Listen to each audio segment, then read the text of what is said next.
ಸರ್ಕಾರ ಬೆಳಗಾಂ ಸೆಷನ್ನಲ್ಲಿ ಅಧಿವೇಶನದಲ್ಲಿ ತೀರ್ಮಾನ ತೆಗೆದುಕೊಂಡು ವಿಧಾನಸಭೆಯಲ್ಲಿ ವಿರೋಧ ಪಕ್ಷದ ನಾಯಕರಾದಂಥ ನಮ್ಮ ಅಶೋಕ್ ಅವರು, ಉಪನಾಯಕರಂಥ ಬೆಲ್ಲದವರು ಮತ್ತು ಜನತಾದಳದ ಮುಖಂಡರು ರೇವಣ್ಣವರು ಮತ್ತು ಎಲ್ಲರೂ ಕೂಡ ಮಾತಾಡಿ ಸಂಪೂರ್ಣವಾಗಿ ಬೆಂಬಲವನ್ನು ತೋರಿಸಿದರು.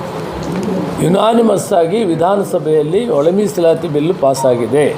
ಅದೇ ರೀತಿ ವಿಧಾನ ಪರಿಷತ್ತಿನಲ್ಲಿ ಕೂಡ ವಿಧಾನ ಪರಿಷತ್ತಿನ ವಿರೋಧ ಪಕ್ಷದ ನಾಯಕರಂಥ ಛಲವಾದಿ ನಾರಾಯಣಸ್ವಾಮಿ, ರವಿಕುಮಾರ್, ಸಿ.ಟಿ. ರವಿ, ಭೋಜೇಗೌಡರು ಮತ್ತು ಸಾಕಷ್ಟು ಜನ ದಳ ಮತ್ತು BJPಯವರು ಕೂಡ ಸಮ್ಮತಿ ತೋರಿಸಿದರು. ಯುನಾನಿಮಸ್ ಆಗಿ ಬಿಲ್ ಪಾಸಾಗಿದೆ.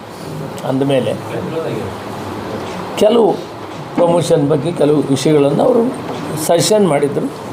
ಪ್ರಮೋಷನ್ ಬಗ್ಗೆ ಏನು ಮಾಡ್ತೀರಿ ಅಂತ ಕಾನೂನುಬದ್ಧವಾಗಿ ಪ್ರಮೋಷನ್ ಕೊಡೋವಂಥದ್ದು ಬಂದಾಗ ನಾವು ಕೊಡ್ತೀವಿ.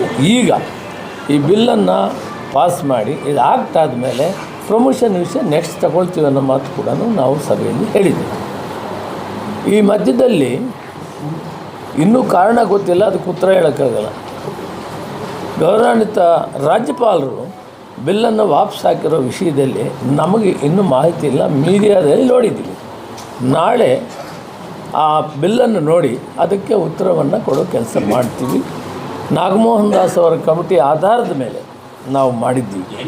ಮಾಡೋವಾಗ ಯಾವ ಕಮ್ಯುನಿಟಿಗೂ ತೊಂದರೆ ಆಗದಂಥ ರೀತಿಯಲ್ಲಿ ಮಾಡಿದ್ದೇವೆ.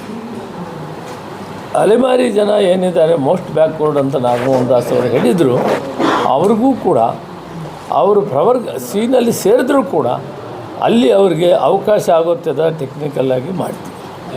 ಅವ್ರಿಗೂ ಕೂಡ ತೊಂದರೆ ಆಗಲ್ಲ. ಇಷ್ಟಾದರೂ ಕೂಡ ನಮಗೆ ಮಾಹಿತಿ ಪೇಪರಲ್ಲಿ ತಮ್ಮ ಮಾಧ್ಯಮದಿಂದ ನೋಡಿದ್ದು ಅಲೆಮಾರಿಯವರು ಅರ್ಜಿ ಕೊಟ್ಟಿದ್ದಾರೆ. ಅದಕ್ಕೆ ಇದನ್ನು ಪರಿಶೀಲನೆ ಮಾಡಿ ನೀವು ಕಳಿಸಿ ಅಂತೇನೋ ವಾಪಸ್ ಹಾಕಿದೆ ಅನ್ನೋದು ಮಾಧ್ಯಮದಲ್ಲಿ ಕಂಡಿವಿ. ಸರ್ಕಾರಕ್ಕೆ ಏನು ಬರೆದಿದ್ದಾರೆ ಇನ್ನೂ ಮಾಹಿತಿ ಇಲ್ಲ. ಒಂದು ವೇಳೆ ಮಾಹಿತಿ ಸಿಕ್ಕಿದ ಮೇಲೆ ಅದಕ್ಕೆ ಸರಿಯಾಗಿ ರಿಪ್ಲೈಯನ್ನು ಕೊಡ್ತೀವಿ. ಒಟ್ಟಾರೆ ಇದು ಅವಿರೋಧವಾಗಿ ಬಿಲ್ ಪಾಸಾಗಿದೆ. ಎಲ್ಲ ಪಕ್ಷದವರು ಇದಕ್ಕೆ ಬೆಂಬಲ ಮಾಡಿದ್ದಾರೆ. ಸಮಾಜದಲ್ಲಿ ಶೋಷಿತ ವರ್ಗಗಳೆಲ್ಲರಿಗೂ ಸಮವಾಗಿ ಹಂಚಿಕೊಳ್ಬೇಕು ಅನ್ನೋದು ಏನು ಬಸವಣ್ಣವ್ರ ಚಿಂತನೆ. ಬಸವಣ್ಣವ್ರ ಚಿಂತನೆ ಸಮಬಾಳು, ಸಮವಾಗಿ ಬದುಕಬೇಕು, ಸಮಾಜದಲ್ಲಿ ಬದಲಾವಣೆ ಬೇಕು, ಸಮಾನತೆಯನ್ನು ಕಾಣಬೇಕು ಅಂತ. ಆ ಚಿಂತನೆಯಲ್ಲಿ ಸಿದ್ದರಾಮಯ್ಯನವರು, ನಾವು ಡಿ.ಕೆ. ಶಿವಕುಮಾರ್ ಒಂದು ಒಳ್ಳೆಯ ತೀರ್ಮಾನ ಮಾಡಿದ್ವಿ. ಏನು ಕ್ಲಾರಿಫಿಕೇಷನ್ ರಾಜ್ಯಪಾಲರು ಕೇಳಿದ್ದಾರೆ, ಅದಕ್ಕೆ ಉತ್ತರ ಕೊಡೋಣ. ಹೇಗಿದೆ, ಯಾವ ರಾಜ್ಯದಲ್ಲಿ ಕೂಡ ದಕ್ಷಿಣ ರಾಜ್ಯಗಳಿಗೆ ಮಾತ್ರ ಹೇಳ್ತೀನಿ 50% ಮೇಲೆ BPL ಇಲ್ಲ. ನಮ್ಮ ರಾಜ್ಯ 70%ರಿಂದ 75% BPL ಕಾರ್ಡ್ ಇದೆ. ಅಂದರೆ ಈ ರಾಜ್ಯದಲ್ಲಿ ಭಾರತ ದೇಶದಲ್ಲಿ ಮಹಾರಾಷ್ಟ್ರ 1ನೇದು ಟ್ಯಾಕ್ಸ್ ಪೇಯಿಂಗ್ ಮಾಡೋದು, 2ನೇದು ಕರ್ನಾಟಕ. ಇಷ್ಟು ಆರ್ಥಿಕವಾಗಿ ಸದೃಢವಾಗಿರುವಂಥ ಈ ರಾಜ್ಯದಲ್ಲಿ ಆಂಧ್ರ, ತೆಲಂಗಾಣ, ತಮಿಳುನಾಡು, ಕೇರಳಕ್ಕಿಂತ ಕಾರ್ಡ್ ಜಾಸ್ತಿ. ನಮಗೆ ಆಶ್ಚರ್ಯ ಏನಾಗ್ತಾ ಇದೆ ಅಂದರೆ, ಅರೆ ಇಷ್ಟು ಪರ್ಸೆಂಟೇಜ್ ನಾವು BPL ಕೊಟ್ಟರು ಇನ್ನೂ ಅರ್ಜಿ ಹಾಕೋರಿದ್ದಾರೆ ಅಂದರೆ ಅದನ್ನು ನಾವು ವಿಚಾರ ಮಾಡಬೇಕಾಗಿದೆ. ಯಾಕಂದರೆ ಈ 3 ವರ್ಷದಿಂದ ನೀವು ಕಾರ್ಡ್ ಕೊಡಲಿಲ್ಲ ಅನ್ನೋದು ನೆಪ ಇದೆ. ಆ ಕಾರ್ಡಲ್ಲಿ ಏನಾಗಿರ್ತದೆ ಅಂದರೆ, ತಾಯಿ ತಂದೆ ಇರ್ತಾರೆ, ಮಗನಿಗೆ ಮದುವೆ ಆಗ್ತದೆ, ಅವರು ಬೇರೆ ಹೋಗಿರ್ತಾರೆ. ಆವಾಗ ಏನಾಗ್ತದೆ, ಅವ್ರ ಕಾರ್ಡ್ಗೆ ಅರ್ಜಿ ಹಾಕ್ತಾರೆ, ಸೊಸೆ ಕಾರ್ಡ್ಗೆ ಅರ್ಜಿ ಹಾಕ್ತಾರೆ. ಆದರೆ ನಾವು ಕೊಡ್ತಾ ಇರೋದ್ರಲ್ಲಿ ಚೇಂಜ್ ಆಗಿಲ್ಲ. 4 ಜನ ಒಂದು ಕುಟುಂಬ ಅಂತ ಇಟ್ಕೊಳ್ಳಿ, ಇಬ್ಬರು ತಾಯಿ ತಂದೆ ಇಲ್ಲಿ ಉಳ್ಕೊತಾರೆ, ಇನ್ನೊಬ್ಬರು ಆಚೆ ಹೋಗ್ಬಿಟ್ಟು ಅರ್ಜಿ ಹಾಕ್ಕೊಳ್ತಾರೆ. ಅವ್ರಿಗೂ ಹೋಗ್ತಾ ಇದೆ ಅಕ್ಕಿ. ಆದರೆ ಅವ್ರಿಗೆ ಕಾರ್ಡ್ ಹೆಂಗೆ ಕೊಡಬೇಕು ಅದು ಪ್ರಶ್ನೆ ಆಗಿದೆ. ಅವ್ರ ಮನೆ ಬೇರೆ ವಾಸ ಇರಬೇಕು, ಅವರು ತಹಸೀಲ್ದಾರ್ಗೆ ಅರ್ಜಿ ಹಾಕಬೇಕು, ಅವರು ತಹಸೀಲ್ದಾರ್ಗೆ ಅಫಿಡವಿಟ್ ಹಾಕಬೇಕು. ನಾವು ನಮ್ಮ ತಾಯಿ ತಂದೆ ಜೊತೆಯಲ್ಲೆಲ್ಲ ಬೇರೆ ವಾಸ ಮಾಡ್ತಾಯಿದ್ವಿ ಅಂದರೆ ಅವ್ರಿಗೂ ಕಾರಣ. ಈ ಭಾಗದ ತೊಗರಿ ಖರೀದಿ ಮಾಡ್ತೀನಿ ಅಂತ ಹೇಳಿದ್ರಿ, ಪೌಷ್ಟಿಕ ಆಹಾರದಲ್ಲಿ ತೊಗರಿ ಕೊಡ್ತೀನಿ ಅಂತ ಹೇಳಿದ್ರಿ, ಅದು ಎಷ್ಟು kg ಕೊಡ್ತೀರಾ? ಹಾಗೆ ಖರೀದಿ ಪ್ರಕ್ರಿಯೆ ಯಾವ ರೀತಿ ಮಾಡ್ತೀರಾ? ಅದೆಲ್ಲ ಡೀಟೇಲ್ ಇನ್ನೊಂದು ಸಾರಿ ಬೇಕಾದ್ರೆ ಹೇಳ್ತೀನಿ. ತೊಗರಿ ಸಬಲ ಮಾಡ್ಬೋದು ಅಂತ ಇಲ್ಲಿನ ರೈತರಿಂದ ಖರೀದಿ ಮಾಡಿದರೆ ಇಲ್ಲಿನ ರೈತರಿಗೆ ಆರ್ಥಿಕವಾಗಿ ಸಬಲತೆ ಕೊಡ್ತಾರೆ. ತೊಗರಿ ಖರೀದಿ ಮಾಡೋದು ಟೆಂಡರ್ ಮಾಡಿದಂಥ ಕಾಲದಲ್ಲಿ ಪ್ರಯಾರಿಟಿ ಕರ್ನಾಟಕ ರಾಜ್ಯದಲ್ಲಿ ಇರೋ ತಗೊಬೇಕು ಅನ್ನೋ ಮಾತನ್ನು ಹೇಳಿದ್ವಿ, ಕರ್ನಾಟಕ ರಾಜ್ಯದ ಉತ್ಪಾದನೆ. ಆದರೆ ಟೆಂಡರ್ನಲ್ಲಿ ಏನಿರ್ತದೆ ಅವರಿಗೆ ಎಲ್ಲಿ ಅನುಕೂಲವಾಗಿ ಸಿಗ್ತದೆ, ಕ್ವಾಲಿಟಿ ಮೇಂಟೈನ್ ಮಾಡ್ತೀವಿ ನಾವು, ಕ್ವಾಲಿಟಿಯಲ್ಲಿ ಕಾಂಪ್ರಮೈಸ್ ಇಲ್ಲ. ಆದರೆ ಅವ್ರು ಏನು ಯೋಚನೆ ಮಾಡ್ತಾರೆ ವ್ಯಾಪಾರಸ್ಥರು, ಟೆಂಡರ್ನಲ್ಲಿ ನಾವು ಕಾನೂನು ಪ್ರಕಾರ ಇಲ್ಲೇ ತಗೊಳ್ಳಿ ಅಂತ ಹೇಳೋಕ್ಕಾಗಲ್ಲ, ಊರಲ್ಲಾಗಿ ಹೇಳ್ಬೋದು ನಮ್ಮ ರಾಜ್ಯದ ತಗೊಳ್ರಿ ನಮ್ಗೆ ಅನುಕೂಲ ಆಗ್ತದೆ ನಮ್ಮ ರೈತರಿಗೆ ಅಂತ. ಇದನ್ನು ನಮ್ಮ ಮಂತ್ರಿಗಳು ಕೂಡ ಹೇಳಿದ್ದಾರೆ, ನಮ್ಮ ಗಮನದಲ್ಲಿ. ಹೌದು, ಶರಣಪ್ರಕಾಶ್ ಪಾಟೀಲು ಕ್ಯಾಬಿನೆಟಲ್ಲಿ ಕೂಡ ಮಾತಾಡಿದ್ದಾರೆ. ನಾವು ಅದರ ಕಡೆ ಗಮನ ಕೊಡ್ತಾ ಇದ್ದೀವಿ.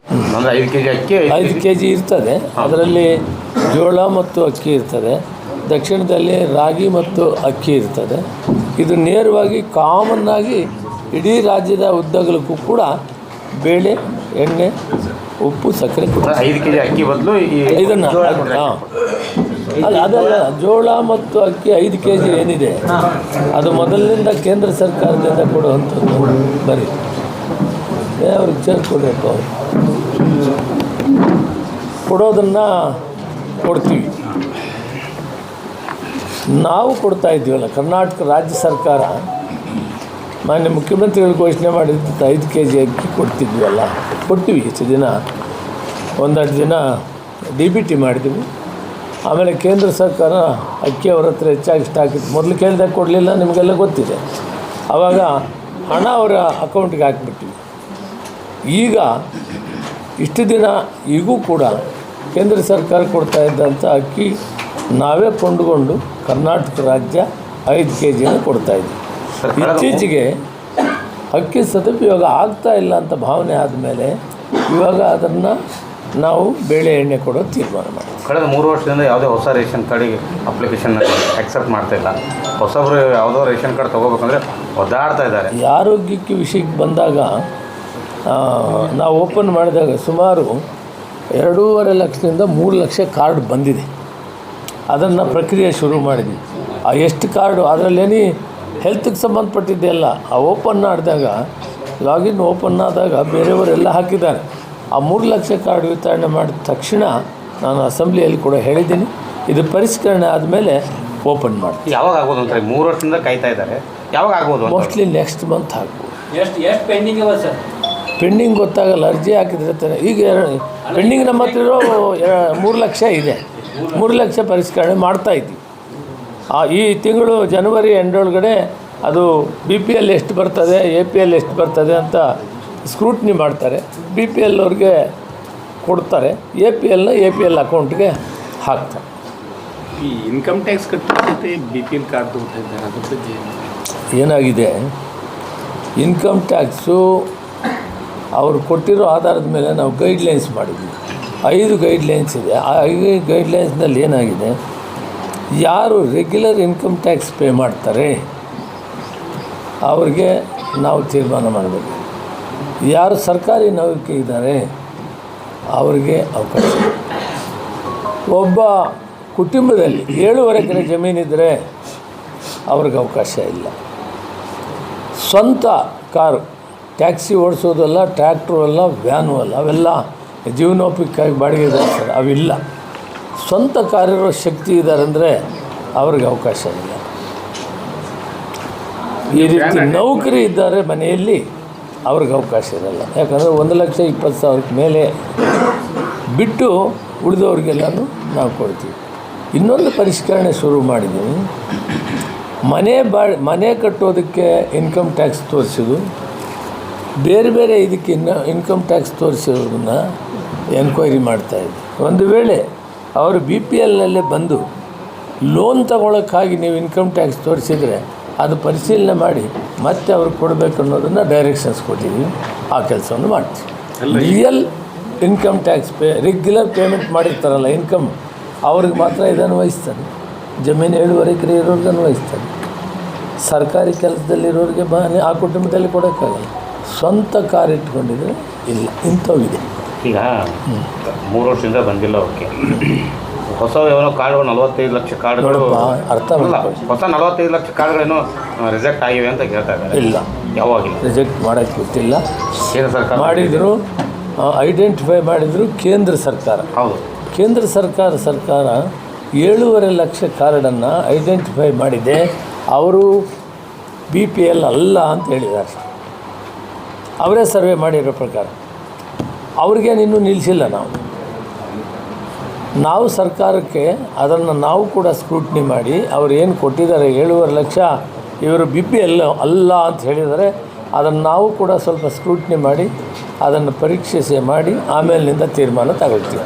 ನಿಮ್ಮ ಸರ್ಕಾರದ ಬಗ್ಗೆ ಮಾತಾಡ್ತಿದೆ ಅಲ್ಲ, ರಾಜಕೀಯವಾಗಿ ಅವರು ನಿಮ್ಮ ಶಾಸಕರು ಹೇಳ್ತಿದ್ದಾರೆ ನಿಮ್ಮವರೇ ಇಲ್ಲ, ಅವ್ರನ್ನೇ ಕೇಳಬೇಕು. ನನಗಿರೋ ಮಾಹಿತಿ ಸರ್ಕಾರ ಯಾವುದೇ ಕಾರಣಕ್ಕೂ ಕೂಡ ಈ ಸಂದರ್ಭದಲ್ಲಿ ಬದಲಾವಣೆ ಆಗೋ ಚಿಂತನೆ ಇಲ್ಲ. ನಂಬರ್ 1. ನಂಬರ್ 2, ನಮಗೊಂದು ಹೈಕಮಾಂಡ್ ಇದೆ. ಹೈಕಮಾಂಡ್ ಏನು ತೀರ್ಮಾನ ಮಾಡ್ತಾರೆ ಅದಕ್ಕೆ ನಾವೆಲ್ಲ ಬದ್ಧವಾಗಿರ್ತೀವಿ. ಇದರಲ್ಲಿ ಇವರು ಮುಖ್ಯಮಂತ್ರಿ ಆಗ್ತಾರೆ, ಇವರು ಮುಖ್ಯಮಂತ್ರಿ ಇಳಿತಾರೆ, ಇವೇನೂ ಇಲ್ಲ. ಆಸ್ ಆನ್ ಟುಡೇ ನಾನು 30 ವರ್ಷ ಪಾರ್ಲಿಮೆಂಟ್ ಕೆಲಸ ಮಾಡಿರೋನು. ಹೈಕಮಾಂಡ್ ಒಂದು ಕಟ್ಟುನಿಟ್ಟಿನ ಹೇಳಿದ್ದಾರೆ ನಮಗೆ, ನೀವು ಮಾಧ್ಯಮಕ್ಕೆ ಹೋಗಿ ಇದರ ಬಗ್ಗೆ ಹೇಳೋದು ಬಿಡಿ, ನಮಗೆ ಬಿಡಿ, ನಾವು ತೀರ್ಮಾನ ಮಾಡ್ತೀವಿ ಅನ್ನೋ ಮಾತು ಅವ್ರು ಹೇಳಿದ್ದಾರೆ. ನಾನು ನಿಮಗೆ ಇಷ್ಟೇ ಹೇಳ್ತೀನಿ, ಇದರ ತೀರ್ಮಾನ ಹೈಕಮಾಂಡ್ ಮಾಡ್ತಾರೆ. ನಾವು ಹೈಕಮಾಂಡ್ ಏನು ಹೇಳ್ತಾರೆ ಅದಕ್ಕೆ ನಾವು ಬದ್ಧವಾಗಿದ್ದೀವಿ. ಸಿದ್ದರಾಮಯ್ಯನವರು ಚೆನ್ನಾಗಿ ಕೆಲಸ ಮಾಡ್ತಾ ಇದ್ದಾರೆ, ಇತಿಹಾಸ ಸೃಷ್ಟಿ ಮಾಡಿದ್ದಾರೆ. ದೇವರಾಜ ಅರಸವನ್ನು ಮೀರಿ ಇವತ್ತು ರಾಜಕೀಯ ಮಾಡಿದ್ದು. ದೇವರಾಜ ಅರಸವರು ಸಮಾನತೆಯನ್ನು ಕಾಣಬೇಕು, ಸಮವಾಗಿ ಎಲ್ಲ ವರ್ಗಕ್ಕೂ ಕೊಡಬೇಕಂತ ಅವರು ಒಂದು ಪಾಯ ಹಾಕಿದರು. ಇವರು ಮನೆ ಕಟ್ಟಿದ್ರು. ಸಮಾಜದಲ್ಲಿ ಸಮಾನತೆಯನ್ನು ಕಾಣೋದ್ರಲ್ಲಿ, ಎಲ್ಲ ವರ್ಗದ ಜನರಿಗೂ ಸಮವಾಗಿ ಕೊಡಬೇಕನ್ನೋದರಲ್ಲಿ, ಅಭಿವೃದ್ಧಿ ವಿಶೇಷದಲ್ಲಿ ನೀವು ನೋಡಿ, ಇದೇ ಬೆಳಗಾಂ ಸೆಷನ್ನಲ್ಲಿ ನಮ್ಮ ಆಂಜನೇಯ ಮಂತ್ರಿ ಇದ್ದಾಗ 24.1 ಮಾಡಿದ್ದಾರು ಕಾಂಗ್ರೆಸ್ ಸರ್ಕಾರ, ಸಿದ್ದರಾಮಯ್ಯ ಇವರೇ ನಮ್ಮ ಮಂತ್ರಿಗಳಿದ್ದು. ಇಂಥ ಇತಿಹಾಸವಾದಂಥ ಕೆಲಸ ಮಾಡಿದ್ದು. ಇವತ್ತಿದ್ದು ಮಾಡಿರೋದು ಯಾರು? ಕಾಂಗ್ರೆಸ್ ಸರ್ಕಾರ. ಪ್ರಶ್ನೆ ಅಷ್ಟೇ, 5 ವರ್ಷ ಸಿದ್ದರಾಮಯ್ಯ ಮುರಿತಾರಾ ಇಲ್ಲ? 5 ವರ್ಷನೂ ಉಳಿತಾರೆ. ಏನು ಹೈಕಮಾಂಡ್ ಹೇಳ್ತಾರೆ ಅದಕ್ಕೆ ಅವರು ಬದ್ಧವಾಗಿರ್ತಾರೆ. ಹೈಕಮಾಂಡ್ ಹೇಳಿದ್ದು ಬದ್ಧವಾಗಿರ್ತಾರೆ. 5 ವರ್ಷ CM ಆಗಿರ್ತಾರೆ. ಅದು ನಾನು ಹೇಳೋಕ್ಕಾಗಲ್ಲ, ಹೈಕಮಾಂಡ್ ತಾನೇ ಹೇಳೋದು. ನನ್ನ ಕೈಲಿ ಏನು ಹೇಳಿಸ್ಬೇಕಂತಿದ್ದೀರಿ ನೀವು?